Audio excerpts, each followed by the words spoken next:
Les accusations libyennes assiègent toujours du système d'Al-Hamadine en raison de son recrutement des éléments terroristes pour la liquidation des dirigeants de l'armée libyenne qui travaillent pour purifier le pays d'éléments terroristes soutenus par le système qatari.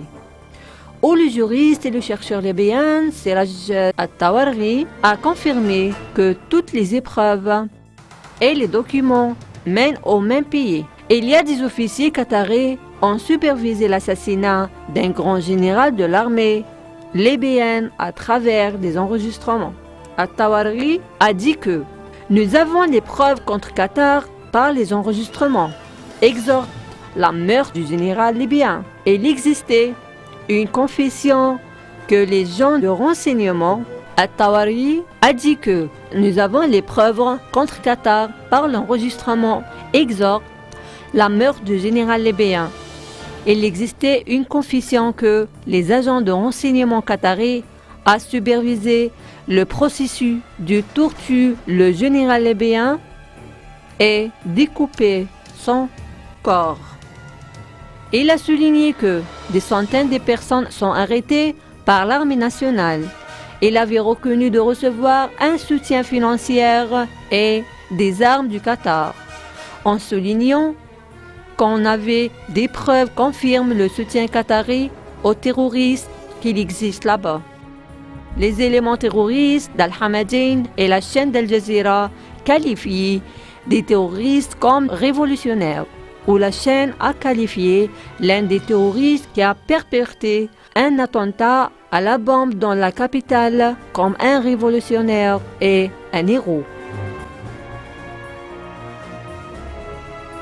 Le rôle qatari en Libye a commencé en février 2011, lorsque des armes ont été envoyées pour renverser contre Al-Kadhafi.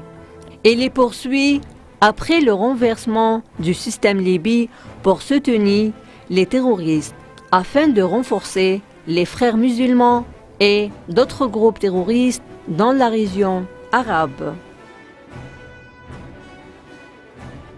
Les armes ont été envoyées au groupe terroriste d'Abdel Hakim Balhaj, puis Qatar continue de soutenir des terroristes. Certains Libyens ont été arrêtés et torturés sous la surveillance d'un officier qatari. Alors que les milices qataries approchaient de terminer en Libye et les tentatives de Tamim échouaient d'unifier ces gangs des Tripoli, les éléments d'Al-Hamadine ont eu recours à une guerre de rumeurs et de mensonges.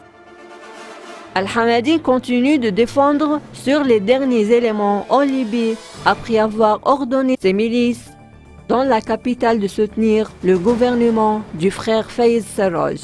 Il a essayé d'imposer son contrôle sur la terre libyenne à travers de diffuser la peur parmi les Libyens.